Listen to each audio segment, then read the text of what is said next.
오늘 은혜 받으실 말씀은 출애굽기 19장 3절로 6절 말씀입니다. 출애굽기 19장 3절로 6절 말씀을 다 같이 봉독하겠습니다. 모세가 하나님 앞에 올라가니 야훼께서 산에서 그를 불러 말씀하시되 너는 이같이 야곱의 집에 말하고 이스라엘 자손들에게 말하라. 내가 애굽 사람에게 어떻게 행하였음과 내가 어떻게 독수리 날개로 너희를 업어 내게로 인도하였음을 너희가 보았느니라. 세계가 다 내게 속하였나니 너희가 내 말을 잘 듣고 내 언약을 지키면 너희는 모든 민족 중에서 내 소유가 되겠고 너희가 내게 대하여 제사장 나라가 되며 거룩한 백성이 되리라. 너는 이 말을 이스라엘 자손에게 전할지니라. 아멘. 우리 임마누엘 찬양대의 찬양을 기뻐 받으십니다. 우리 예배를 기뻐 받으십니다. 추석 연휴 잘 보내셨습니까? 다들 얼굴이 좋아 보이십니다. 쉼도 필요한 것 같습니다. 저도 오랜만에 또 잘 쉰 것 같습니다. 오늘 또 예배 자리에 함께 모여서 또 하나님 예배하며 나아갈 때 하나님께서 우리 예배를 기뻐 받으실 줄 믿습니다. 오늘 특별히 주일 예배로 또 나아가면서 또 우리 27대 또 임원들, 각 선교회, 또 연합회장단, 또 이렇게 임원분들 수고하셨고 또 28대 또 새로운 임원이 또 이렇게 세워져서 또 우리 리더들을 세우는 그런 시간입니다. 또 함께 격려하고 또 감사를 표시하고 또 은혜로운 예배가 되기를 축복하겠습니다. 특별히 우리 리더들을 위해서 우리 회장단, 또 교구총무, 셀리더 우리 많은 분들이 또 함께 기도하면서 또 이렇게 새로운 임기를 또 시작을 하게 되었습니다. 그래서 총회 모임으로도 함께 예배를 드리니까요. 이 시간 또 말씀 듣기 전에 다 같이 한번 기도하면서 하나님 오늘 예배 가운데 은혜를 주시고 또 새로운 리더들을 주님께서 함께 역사해 주시고 또 수고했던 리더들 가운데 하나님 은혜를 더하여 주시옵소서. 이 시간 은혜 받기 위해서 우리 함께 주여 삼창하고 기도하겠습니다. 주여, 주여, 주여. 사랑해 주니 감사합니다. 오늘 예배의 자리로 우리를 불러주시니 감사합니다. 하나님, 하나님께서 우리 모든 대학 청년 공체들 가운데 하나님의 은혜와 복을 주시옵소서. 하나님 주님의 영광과 능력의 역사가 함께하길 원합니다. 오 성령이여, 성령이여, 성령이여. 하나님 오늘 우리 예배 가운데 하나님의 영광과 능력의 역사가 함께 임하게 도와주시옵소서. 하나님 회복을 주시고 하나님을 통하여서 하나님의 영광과 능력의 역사가 충만하게 부어지게 도와주시옵소서. 하나님 우리 예배 시간 가운데 하나님의 놀라운 복 임하게 도와주시고 하나님의 영광과 능력의 역사가 함께 임재하게 도와주시고 특별히 함께 27대 임원들 가운데 하나님의 놀라운 복 임하게 도와주시고 한 해 동안 수고하고 했으며 하나님 헌신하고 봉사했습니다. 오 주의 성령이 함께 역사하시고 하나님 함께 역사하시고 하나님 축복합니다. 하나님 격려합니다. 또 새로운 리더를 세워주시니 감사합니다. 또한 새로운 회장단과 또 교구총무단과 셀리더와 하나님 모든 봉사자들이 새롭게 세워질 때에 하나님의 놀라운 복 임하게 도와주시고 하나님의 놀라운 승리의 역사가 능력의 역사가 은혜의 역사가 부어지게 도와주시옵소서. 주님께 감사합니다. 주 예수 그리스도 이름으로 기도드립니다. 아멘. 사랑해 주님 감사합니다.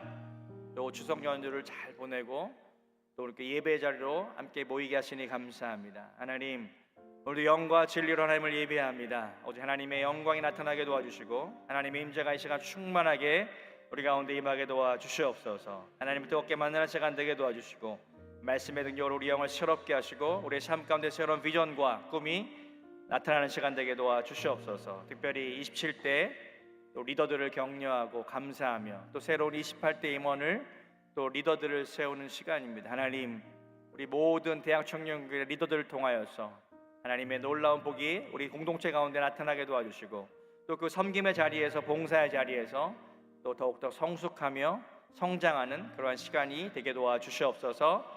축복하며 감사하며 예수 그리스도 이름으로 기도드립니다. 아멘. 오늘 함께 봉독한 말씀을 통해서 신의 산과 갈보리산이라는 제목으로 함께 은혜를 나누겠습니다. 성경에는 많은 지명들이 나옵니다. 여러 장소들의 이름들이 기록되어 있습니다. 어떤 장소마다 가지는 의미와 사건들이 있습니다. 구약에서 대표적인 장소를 따지자면 오늘 본문의 말씀에 나오는 출애굽기에 나와 있는 시내산이라고 하는 그런 장소가 있을 수 있고, 신약의 성경에서 한 곳을 꼽자면 갈보리산을 꼽고 싶습니다. 갈보리산의 십자가. 또 시내산은 어떠한 이미지가 여러분들에게 다가옵니까? 시내산 하면 하나님께서 모세를 통하여 이스라엘 백성들을 구원하셔서 애굽으로부터 구원해 내셔서 그들이 이제 광야의 길을, 홍해의 기적을 체험하고 나서 광야로 들어갔을 때에 그들이 하나님의 백성으로서 하나님의 율법, 십계명을 받는 그 장소가 바로 시내산이었습니다. 장소가 주는 이미지가 좀 대비되어 있습니다. 갈보리산은 예수 그리스도의 십자가의 사건, 그 은혜의 현장, 놀라운 그 십자가의 그런 은혜들이 나타난 장소라고 한다면, 또 구약에서의 시내산은 하나님의 율법, 구원받은 하나님의 백성들에게 하나님의 뜻을 계시해 주시고 하나님의 뜻을 알려주셨던 그 장소. 어찌 보면 이것을 두 단어로 요약하자면 율법과 은혜라고도 이야기할 수 있습니다. 오늘 이 말씀을 통해서 신앙적인 삶의 균형을 이야기하고 싶습니다. 우리가 신앙생활을 하면서 균형이 필요하다고 이야기합니다. 어떠한 균형이 필요하겠습니까? 이제 새로운 또 임원들이, 이렇게 또 리더들이 세워집니다. 이렇게 사람들과 함께 뭐 교회든지 세상에서 일을 하다 보면요, 어떤 사람은 관계 중심의 리더십이 있는 사람들이 있고 어떤 사람은 일 중심의 리더십이 있는 경우를 봅니다. 둘 다 필요합니다. 일할 땐 일하고 또 관계가 또 필요할 때는 좋은 관계를 유지해야 되고, 제가 참 이해할 수 없었던 것 중에 하나는 뭐냐면, 왜 이렇게 교회 다니면서 그토록 많이 싸우고 갈등하고 그랬는지 모르겠어요. 저희 30년 전 이야기입니다. 네, 아주 올드한 이야기일 수 있죠. 근데 교회에서 청년 시절에 봉사하면서 이렇게 의견 다툼이 있는 거예요. 난 이렇게 했으면 좋겠는데 왜 넌 이렇게 이걸 이해하고, 난 이렇게 하고 싶은데 넌 이렇게 하고. 그러나 시간을 돌이켜 보니까 그 모든 과정들이 다 서로가 서로에게 훈련되는 시간이었습니다. 아, 저 사람은 좀 일중심적이구나. 아, 저 사람은 관계 중심이구나. 그러나 때론 또 돌이켜 보면 저 사람의 이야기도 필요하고 이 사람의 이야기도 필요하고, 제가 제일 괴로울 때는 뭐냐면 이렇게 갈등을 겪는 성도들이 찾아옵니다. 선교지에 있었을 도 마찬가지고, 제가 목회를 하면서 목사님, 저는 이것이 옳다고 생각합니다. 저 사람이 좀 이렇게 행동을 하는데 어떻게 제가 이것을 이해해야 됩니까? 한마디로 뭐예요? 내 편 들어주세요. 제가 늘 곤란한 것이 그것입니다. 나는 누구 편들 수가 없다. 제가 뭐라고 얘기해요? 주님이 무엇을 원하시는지 우리 한번 기도해 봅시다. 서로가, 제가 아마 지난번에도 이렇게 얘기한 것처럼 우리는 다 사울과 다윗 왕의 이야기를 통해서 배울 점이 있습니다. 대부분 다 스스로 나는 다윗이라고 생각할 때가 참 많이 있습니다. 그러나 우리 주변에 보면 사울과 같은 존재로서 많은 사람들이 존재하죠. 나를 훈련시키는 사람, 나의 어떤 일들을 반대하는 사람, 뭐 일하다 보면요, 많은 그런 갈등과 그런 어려운 일들이 있습니다. 그러나 또 다시 되짚어 보면 나도 누군가에게 사울과 같은 존재가 될 수 있구나. 그러면서 제가 오늘 시내산과 이 갈보리산의 이야기를 통해서 우리 신앙적인 균형은 무엇일까? 우리가 어떤 봉사를 한든지 교회에서 신앙생활을 하면서 어떤 사람은 또 열심히 기도만 하는 사람이 있어요. 일하지 않고. 네, 기도파. 저 때는 그랬어요. 기도파, 행동파. 그러면 어때요? 좀 일 좀 하자. 그러면 저는 난 기도해야 돼. 그리고 막 기도하면, 기도도 중요해요. 일도 중요하고. 어떻게 해야 돼요? 조화롭게 하는 게 중요하죠. 회의가 길어지는 것보다 기도가 긴 것이 더 은혜로울 때가 있습니다. 어쩔 때는 또 평상시 열심히 기도하고 교회에 와서 또 일을 해야 될 필요성도 있습니다. 그러나 어떠한 일을 놓고 기도보다 더 중요하지 않을 때가 있죠. 때로는 기도할 때 하나님께서 우리 마음 가운데 어떠한 마음을 부어주시는가, 지금이 기도할 때라면 기도에 집중하고, 지금 일할 때라면 또 일도 하면서 뭔가 크리스찬의 삶은, 우리 신앙인들의 삶은 균형 잡힌 것이 필요하다는 것입니다. 제 30년 전 회장단 할 때는요, 선배님이 그랬어요. 너 성적표 가져와. 한 학기 열심히 봉사하고 나서 성적표를 보자는 거예요. 대학교 다닐 때였는데. 왜? 그 선배들은 뭐라고 얘기했냐면 저는 성극팀에서도 봉사했어요. 성극팀 봉사했는데 그 우리 리더가 교회에서 열심히 봉사하는 것도 중요한데 일상의 삶도 참 중요하다. 그것이 예배다. 저는 그런 어떤 신앙적인 어떤 교육을 많이 받았던 것 같아요. 선배님들로부터. 선배님들이 너가 교회에서 열심히 봉사하는 것, 그러나 학교에서도 열심히 공부해야 된다. 제가 신학생임에도 불구하고 원래 신학생들은 좀 공부를 포기하고 열심히 봉사하고 헌신하는 게 맞아요? 어때요? 여러분들이 생각하는 신학생의 이미지는 무엇입니까? 요즘엔 잘 모르겠지만 우리 때만 해도 신학생 그러면 모든 것을 다 포기하고 열심히 교회를 헌신하는 그러한 존재였습니다. 교회가 삶이었고 봉사가 나의 모든 삶이었는데, 그러나 선배님들이 그렇게 가르치지 않더라고요. 그때는 물론 저의 선배는 신학생 선배를 말한 것이 아니라 캠대학성에 있다 보니까 일반 대학에 다니는 많은 선배들이 있었어요. 너가 정말 좋은 목사님 되려면 너 주중에 공부 열심히 해야 돼. 그래야 너가 나중에 우리 성도들을 잘 돌볼 수 있지 않을까? 그럼 책도 열심히 읽고. 일반 대학을 다니던 선배님들이 그렇게 가르쳤어요. 저는 그것이 지금의 저의 어떤 성장 과정에 있어서도 참 많은 도움이 되었습니다. 우리 어디 임원들한테 한번 성적표 거둘까요? 아니면 뭐 어디 업무 성적이라도.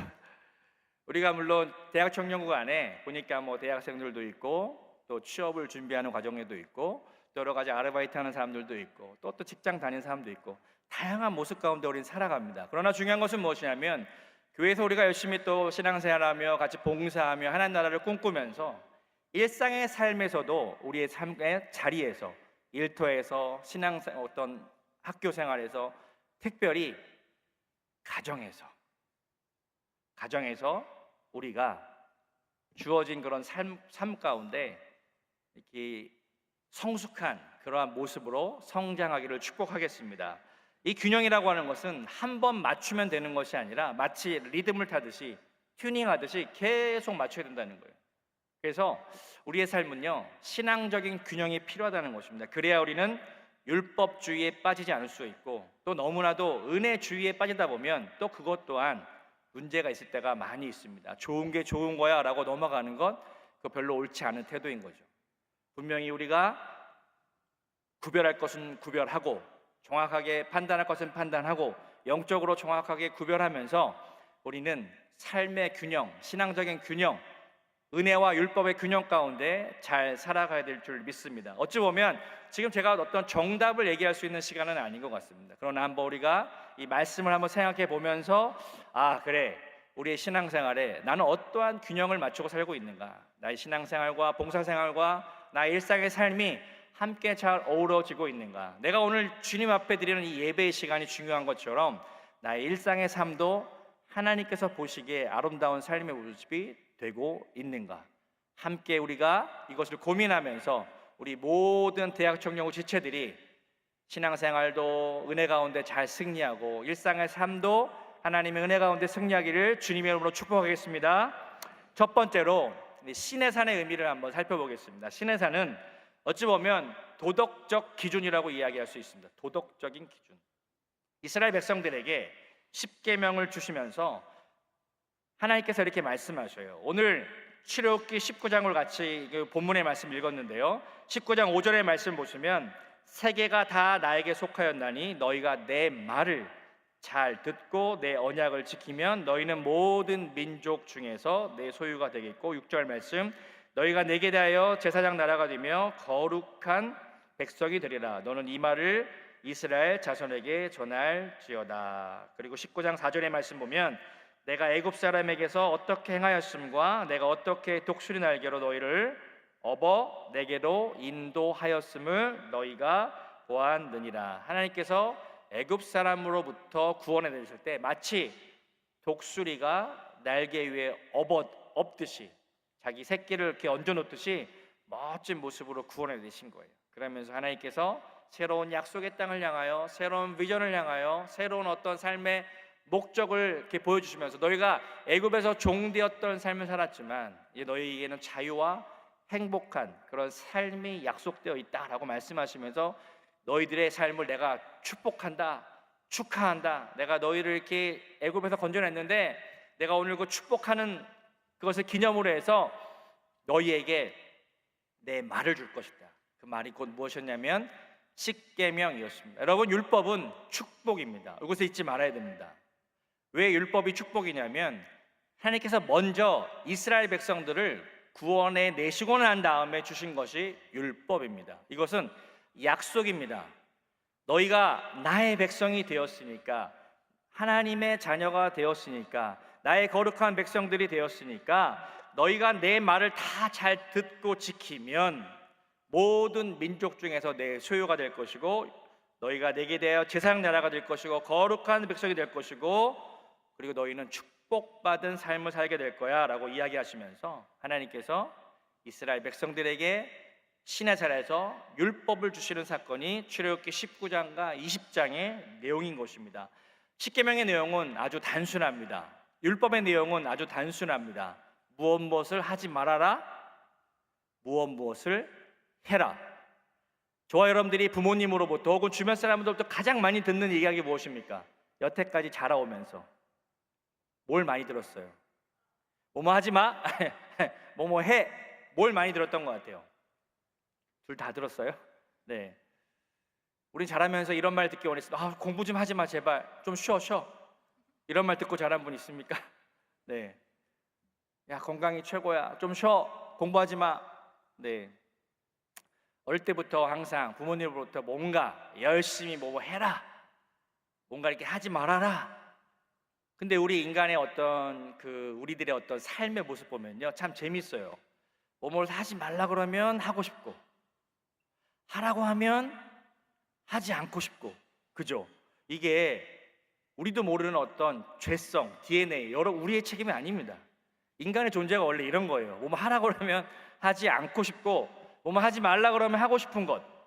일단 우리가 이렇게 뭔가 시험 공부하려고 딱 자리를 잡아요. 자세를 잡고 딱 하면 뭐예요? 뭔가 방해되어지는 요소가 있어요. 뭔가 책상에 어지러워요. 뭐 청소부터 해야 되겠다. 막 청소하고, 잠깐 쉬었다 해야 되겠다. 그러면서 보면 시간이 다 가 있습니다. 뭔가 이렇게 작정하면 잘 안 돼요. 우리 인간이 뭐 이렇게 항상 뭐 작심삼일. 그래서 저는 주변에 보면요, 가장 훌륭한 사람을 어떤 사람이라고 뽑냐면, 훌륭하다기보다는 내가 닮고 싶은 사람, 그 사람은 뭔가를 꾸준히 하는 사람 보면 참 부럽더라고요. 의지도 있는 것 같고, 뭔가 성실하게 뭔가 꾸준히 돌파해 나가는 사람들을 보면 참 존경스럽더라고요.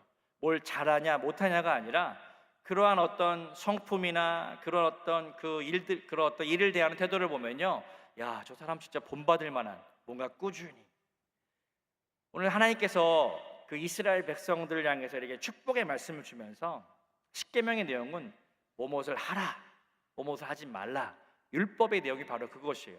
그래서 우리가 만약에 무엇을 하나님께서 너 이것을 해라 라고 한 것을 하고 순종하면 하나님께서 말씀하신 게 너희가 복된 삶을 살 것이라고 이야기하고 있습니다.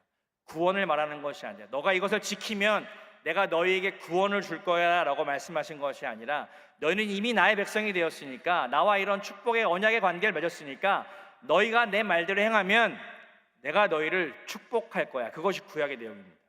신명기에도 보면 너희가 이걸 이렇게 지키면, 하나님의 말씀을 잘 지키면 너희가 행복하겠고 너희가 잘 되고 모든 것이 형통할 것이야 라고 약속의 말씀을 주고 계십니다. 출애굽기 23장 25절이 대표적인 말씀인데요, 출애굽기 23장 25절의 말씀 다 같이 한번 읽어볼까요? 내 하나님 야훼를 섬기라. 그리하면 야훼가 너희의 양식과 물의 복을 내리고 너희 중에서 병을 제하리니. 야훼를 섬기라. 하나님을 섬기는 것이 뭐예요? 하나님 말씀에 순종하는 것이죠. 말씀하신 대로 내가 순종하고, 하나님께서 뜻이 이거라면 내가 이것을 순종하며 아멘 하고 화답하며 그 말씀을 따라 살아낸다면 야훼가 너의 양식과 물의 복을 내릴 것이다. 그리고 너희 중에서 병을 제할 것이다. 제가 이렇게 신앙생활하면서 혹은 이렇게 목사로서 이렇게 사역을 하면서 많은 성도들의 삶을 지켜봤지 않습니까? 제 자신을 포함해서 우리는 이미 구원받았어요. 구원을 위해서 노력하거나 무언가를 의식을 행할 것은 없습니다. 구원은 믿음으로, 하나님의 아들 예수 그리스도가 나의 모든 죄를 용서하셨고 내가 그 십자가의 죽으심과 부활하심을 믿는다면 내가 그 예수님을 나의 구원자로 받아들인다면 우리는 하나님의 자녀가 되는 놀라운 권세와 복을 누리게 됩니다. 믿으십니까? 이것은 우리의 모든 출발이에요. 신앙적인 출발은 다 누구나에게 공평하고 누구나에게 다 똑같습니다. 그런데 어떤 사람들을 보면 하나님의 복을 누리는 사람들이 있고 어떤 사람들을 보면 그렇지 못한 좀 다소 부족한 것을 봅니다. 그러면서 뭔가 서로가 서로에게 시험을 들거나, 제가 이렇게 안타까운 것은 뭐냐면 신앙생활도 열심히 잘해요. 교회에서 보면 다 이렇게 모든 것들이 열심히 다 잘하는데 삶의 다양한 문제들, 물론 이것은 특별히 하나님께서 훈련을 위해서 그러한 과정을 통과하게 하시는 부분들도 있지만 또 하나는 우리의 삶을 점검해 볼 필요도 있다는 것입니다. 제가 선교지에서 늘 성도들한테 얘기했던 것이 뭐냐면 구원은 은혜로 받고 삶의 복은 말씀과 함께 순종하는 소통에서 이루어집니다. 그것을 계속 외쳤던 것 같아요. 말씀과 함께, 그리스도와 함께 하나님의 뜻 가운데, 여러분들 삶 가운데 하나님, 내가 하나님을 사랑하는 것만큼 내가 하나님의 뜻을 이루기 원하고 내가 그리스도와 함께 동행하면서 성령과 함께 살아가면서 내가 하나님 말씀을 따라 순종하고 살다 보면 하나님의 복이 우리에게 주어진다는 것입니다. 나타나는 것입니다. 내가 복을 달라고 복을 구하거나 복을 위해서 살아가는 것이 아니라 나의 목적이 어떤 하나님의 복을 추구하는 그런 신앙이 아니라 내 삶 가운데 하나님과 함께 동행하며 하나님의 뜻 가운데 내가 순종하고 어떻게 보면 어떤 의미로 보면 내 안에 주어진 어떤 율법, 하나님의 뜻을 내가 함께 동행하며 살아간다면 우리의 삶 가운데 하나님이 주시는 복이 자연스럽게 나타난다는 것입니다. 여러분은 어떠한 삶을 살기를 원하십니까? 하나님의 복을 누리고 싶습니까? 아멘. 하나님께서 분명히 약속하셨어요. 너희 양식과 물의 복을 내릴 것이고 너희 중에 있는 모든 병을 다 제할 것이다. 그렇다고 해서 여러분 시험 들지 마십시오. 하나님, 목사님, 나 인생은 계속 꼬여 있습니다. 힘듭니다. 문제가 많습니다. 아픕니다. 그러나 그것을 통해서 우리는 하나님께서 우리에게 주신 기회, 찬스라고 생각합니다. 왜? 더 하나님을 만날 수 있는 기회, 더 하나님께 부르줄 수 있는 기회, 더 기도하고 극복할 수 있는 기회, 우리의 신앙이 연단받고 훈련받을 수 있는 기회.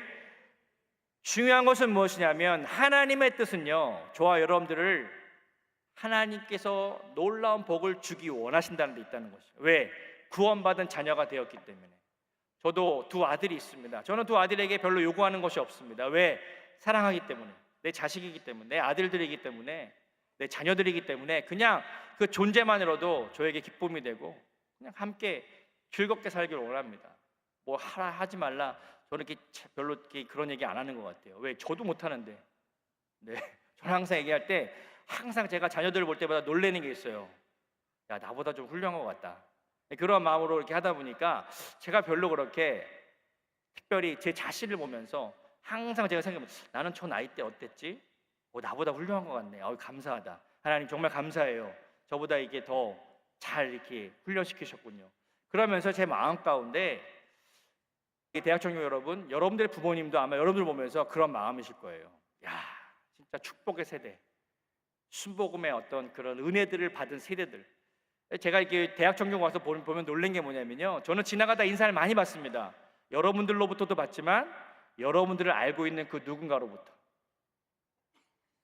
목사님, 제 아들이 어디에 있어요? 제 딸이 어디에 있어요? 너무 반가워요. 예, 학부모 혹은 제 조카가 저기 있어요. 야, 여러분, 교회 안에 참 놀랍습니다. 제가 누군지 다 아시더라고요. 예, 그래서 제가 항상 주변을 살핍니다. 내가 어디 가서, 네, 선교지 있을 때 참 편했거든요. 예, 뭐 주변을 살피지 않아도, 근데 어제 이렇게 한국에 오니까 뭔가 특별히 여의도 있을 때는 주변을 항상 살핍니다. 예. 웃자고 한 얘기입니다. 네. 사랑하는 우리 대학청년 여러분, 우리의 존재는요, 하나님께 사랑받는 존재인 줄 믿습니다. 하나님께서 저와 여러분들에게 특별한 것을 요구하는 것이 아니라 너 나와 함께 동역할래? 너 나와 함께 살아갈래? 너 나의 백성이 되었으니까 내가 이렇게 약간의 가이드라인을 제시해준다. 이 율법, 말씀을 너에게 준 이유는 너가 이것을 지켜야 너의 삶 가운데 나의 그런 복이 임하게 될 것이지, 너는 이미 구원받은 존재가 되었고 이미 하나님의 사랑받는 존재가 되었어 라고 말씀하시는 거예요. 우리가 하나님의 사랑을 받기 위해서 뭔가 할 의무가 없다는 것입니다. 뭘 잘해야만 하나님께서 우리를 사랑하시는 것이 아니라 우리 존재 자체가 하나님께는 사랑인 줄 믿습니다. 그래서 저는 하나님을 너무 사랑해요. 왜? 저를 너무 사랑하시니까. 사랑하는 우리 대학생 여러분, 하나님을 사랑하시기 바랍니다. 하나님과 가까워지시기 바랍니다.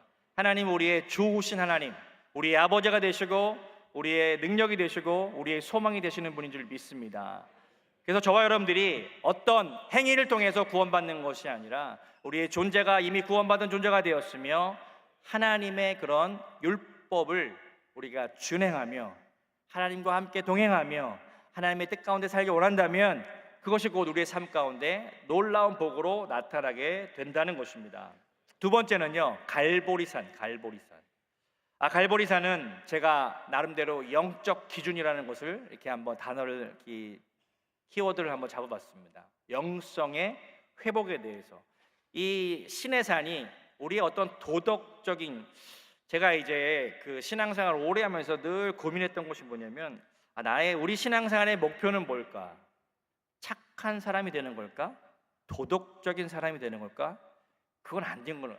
그 존재 자체가 우리는요, 이미 어떤 우리 안에 어떤 죄성, 우리 이 육체의 어떤 육신의 모습을 가지고 있기 때문에 우리는 변화되어지고 성장해가고 성숙해가는 존재지 우리가 아직 완성된 그런 모습은 아니라는 것이죠. 우리는 도덕적인 것들을 추구하는 존재가 또 아니고 우리는 무언가 착한 사람이 되기 위해서 신앙생활하는 것이 아니라는 것입니다. 항상 우리의 생각을 좀 바꿔야 돼요. 이미 우리는 하나님의 자녀로서 살아가는 것이 우리 삶의 목표라는 것이에요. 그것이 우리의 삶 가운데 이렇게 드러나지게 되면 조금 더 그래도 착해 보일 수 있고 조금 더 도덕적으로 볼 수는 있겠죠. 그러나 그 자체가 목적이 되면 안 된다는 거죠. 왜냐하면 잘못하면 우리는 누군가를 판단할 수 있기 때문에. 율법주의로 가면 그것이 무서운 것입니다. 왜 저 사람은 10년 동안 20년 동안 신앙생활하는데 변함이 없어? 왜? 기준이 내가 되는 거예요.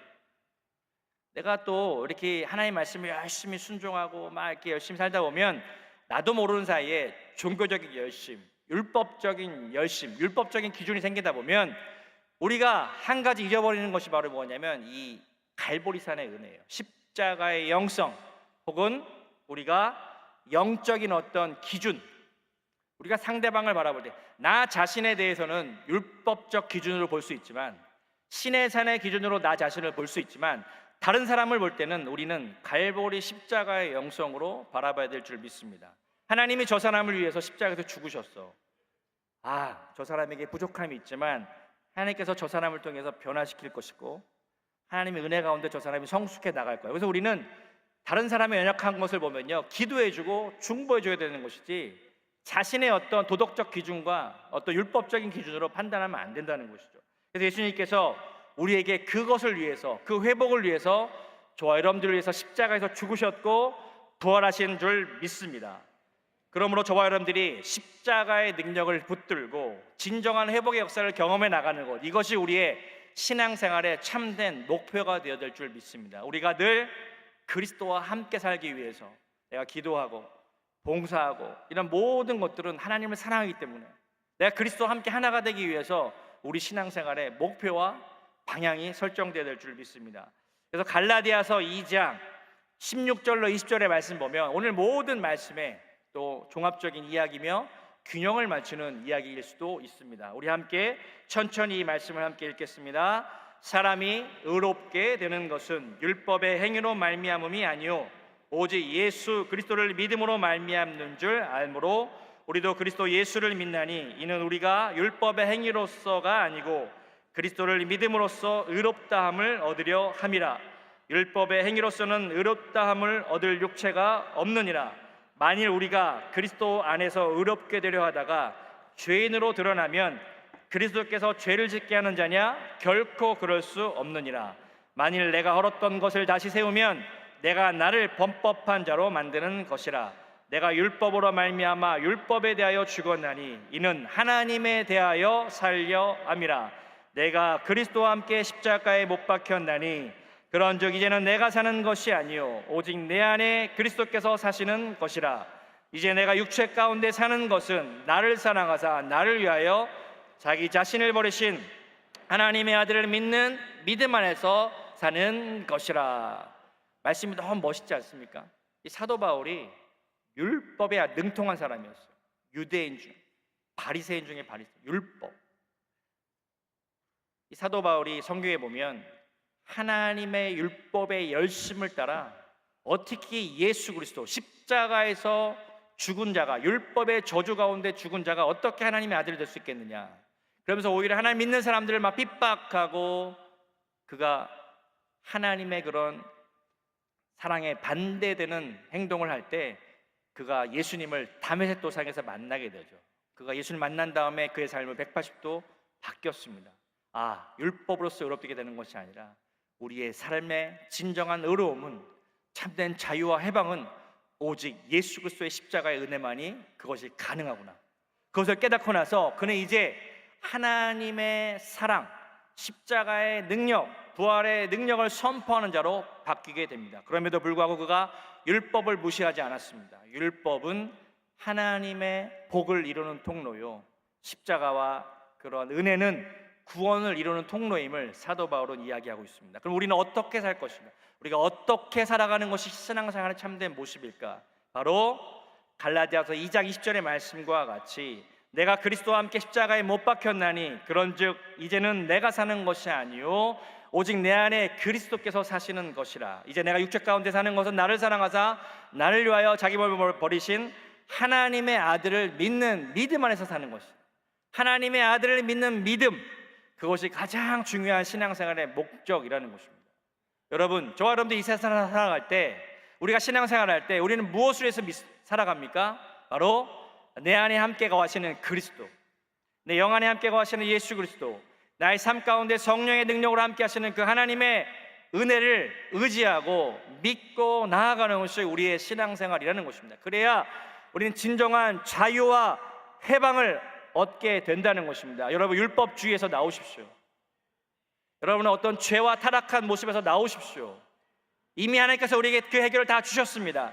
내 안에 능력이 있는 것이 아니라 내 안에 계신 그리스도, 그분에게 능력이 있는 것입니다. 난 여전히 왜 신앙생활하면서 기도하면서 내가 신앙생활 오래 하면서 여전히 나는 왜 죄 가운데 여러 가지 나는 왜 문제 가운데 계속 헤매고 있을까? 나 자신의 문제 가운데 그것을 집중하지 마시고 우리의 포커스, 우리의 시선을 돌려서 우리 영 안에 계시는 그리스도, 나와 함께 하시는 예수 그리스도, 나의 모든 죄와 나의 연약함을 대신 짊어지신 십자가에서 죽으시고 부활하실 그 예수 그리스도, 그 예수 그리스도만을 믿고 선포하고 기대하시길 축복하겠습니다. 우리의 믿음은 그리스도를 바라보는 것이지 우리 자신을 바라보는 것도 아닙니다. 우리 자신을 바라보면 실망할 수밖에 없습니다. 우리는 그냥 죄 가운데 태어나서 늘 실패하고 연약할 수밖에 없습니다. 우리에게 가능성이 없습니다. 없다고 보시면 됩니다. 우리 육체에는 가능성이 없습니다. 오직 예수 그리스도, 그분이 저와 여러분들의 삶을 온전케 하실 것이고, 저와 여러분들이 그 예수 그리스도를 믿고 나아간다면, 믿음으로 선포하고 나아간다면 그 주님이 저와 여러분들의 삶을 해방시키시고 구원하시고 능력 가운데 함께 하실 줄 믿습니다. 갈라디아서 6장 14절의 말씀 읽겠습니다. 같이 읽겠습니다. 그러나 내게는 우리 주 예수 그리스도의 십자가 외에 결코 자랑할 것이 없으니 그리스도로 말미암아 세상이 나를 대하여 십자가에 못 박히고 내가 또한 세상에 대하여 그러하니라. 아멘. 예수 그리스도의 십자가, 그것만을 바라보시기 바랍니다. 갈보리의 십자가, 그것이 우리가 바라봐야 될 은혜인 줄 믿습니다. 로마서 6장 6절로 8절의 말씀 마지막으로 읽고 마치겠습니다. 함께 읽겠습니다. 우리가 알거니와 우리 옛사람이 예수와 함께 십자가에 못 박힌 것은 죄의 몸이 죽어 다시는 우리가 죄에게 종노릇하지 아니하려 함이라. 이는 죽은 자가 죄에서 벗어나 의롭다 하심을 얻었습니다. 만일 우리가 그리스도와 함께 죽었으면 또한 그와 함께 살 줄을 믿노리. 로마서에는 어느 정도 이렇게 심판적인, 법정에서 마치 이렇게 땅땅땅 하고 이렇게 선포하듯이 법적 용어를 써서 그것을 이야기하고 있습니다. 우리 옛사람은 예수 그리스도와 함께 이미 십자가에서 못 박혀 죽었다. 이제 나는 내 안에 계신 그리스도, 나의 삶을 구원하신 예수 그리스도, 내가 그분만을 믿고 바라보면 내가 그분과 함께 살아가리라. 그렇게 다짐하고 믿음으로 선포하고 나아간다면 저와 여러분들은 시내산과 갈보리산의 그런 균형을 맞출 수 있는 신앙이 될 줄 믿습니다. 우리 삶에는 늘 그런 고민이 다가옵니다. 나는 과연 지금 올바른 길을 가고 있을까? 여러분, 그 기준은 내가 아니라 우리 안에 계신 예수 그리스도인 줄 믿습니다. 우리 이렇게 질문하십시오. 여러분 고민이 올 때마다 물어보십시오. 주님이 원하시는 것은 무엇입니까? 주님, 나의 의지로 할 수 없으니 성령이여 나와 함께 역사하시고 나를 도와주시옵소서. 나는 오직 십자가의 은혜를 바라보기 원합니다. 그 십자가의 능력 가운데 난 살기 원합니다. 주님, 나의 삶을 구원하시고 나의 삶 가운데 하나님의 은혜가 나타나게 도와주시옵소서. 제가 기도하겠습니다. 사랑의 주님, 감사합니다. 오늘 또 우리가 시내산과 갈보리산에서 있었던 그 율법과 십자가의 은혜를 통하여서 우리의 삶을 다시 한번 바라보게 하시고 우리의 삶을 통하여 하나님의 은혜가 나타나기를 원합니다. 주님, 우리 안에 여러 가지 연약하고 늘 힘들고 부족한 부분들이 있지만 주님, 나의 모습에 실망하는 것이 아니라 오직 나의 안에 거하시는 예수 그리스도, 성령의 능력으로 함께 하시는 그 예수 그리스도의 능력을 바라보며 십자가의 그런 놀라운 승리와 부활의 능력을 바라보며 날마다 승리하는 삶 될 수 있도록 우리의 삶을 축복하여 주시옵소서. 우리 인생 가운데 하나님의 놀라운 복이 날마다 나타나게 도와주시옵소서. 감사하며 예수 그리스도 이름으로 기도드립니다. 아멘. 제가 여러분씩 기도하겠습니다. 아프신 분은 아픈 곳에 믿음으로 손을 얹어주시고 문제가 있으신 분은 가슴에 손을 얹어주시기 바랍니다. 사랑해 주님, 감사합니다. 우리에게 시내산과 갈보리산의 은혜를 깨닫게 하시니 감사합니다. 저 율법과 은혜 가운데 우리가 늘 균형을 잘 이루게 도와주시고 우리 삶 가운데 오직 예수 그리스도 그 십자가의 능력과 부활을 바라보며 승리하게 도와주시옵소서. 우리 안에 많은 연약함과 주여 문제와 어려움들이 있지만 하나님, 우리 함께 계시는 그 그리스도의 능력을 바라보며 믿음으로 기도하며 승리하기를 원합니다. 하나님, 우리 안에 예수 그리스도의 십자가의 능력으로 하나님 함께 역사해 주셔서 우리의 모든 죄와 연약함들이 떠나게 하시고 하나님 놀라운 승리가 임하게 도와주시옵소서. 나사렛 예수 그리스도의 명하노니 모든 죄와 어둠의 역사는 떠나갈지어다. 마음의 실패와 분노와 좌절과 모든 낭만하는 것들이 예수 이름으로 떠나갈지어다. 하나님, 우리의 마음을 새롭게 하시고 회복시켜 주시고 그리스도 안에서 자유케 하여 주시옵소서. 모든 죄가 떠나가고 우리 하나님의 사랑받는 자녀가 되었음을 선포하며 믿음으로 승리케 하여 주시옵소서. 모두 우울감과 좌절과 실패와 모든 연약함은 예수 이름으로 떠나갈지어다. 떠나가라. 모든 정신적인 고통은 떠나갈지어다. 떠나갈지어다. 모든 악한 영들은 떠나갈지어다. 하나님, 우리 마음에 모든 고통이 사라지며 특별히 우리 육신의 연약함을 기도합니다. 하나님, 우리의 모든 육신의 연약함들을 치료해 주시옵소서. 주여 십자가의 능력으로 보혈의 능력으로 이 시간 예수 그리스도의 능력으로 치료해 주옵소서. 나사렛 예수 그리스도의 명하노니 모든 연약함과 질병은 떠나갈지어다. 떠나가라. 떠나갈지어다. 떠나갈지어다. 하나님 믿음으로 선포하며 하나님의 회복을 바라보며 하나님의 놀라운 복을 누리게 도와주시옵소서. 우리 삶 가운데 율법과도 균형을 이루게 도와주셔서 하나님 말씀의 뜻에 담겨있는 그 율법, 하나님 말씀을 따라 순종하며 함께 하나님과 동역하며 하나님의 자녀로서 은혜 가운데 늘 승리할 수 있도록 함께하여 주시옵소서. 감사하며 예수 그리스도 이름으로 기도드립니다. 아멘. 지금은 우리 주 예수 그리스도의 무한하신 은혜와 아버지 하나님의 영원하신 사랑하심과 성령님께서 늘 함께하시고 승리케 하신 역사가 오늘 예배자리에 함께한 모든 성도들의 삶 가운데 이제부터 영원토록 함께하실지어다.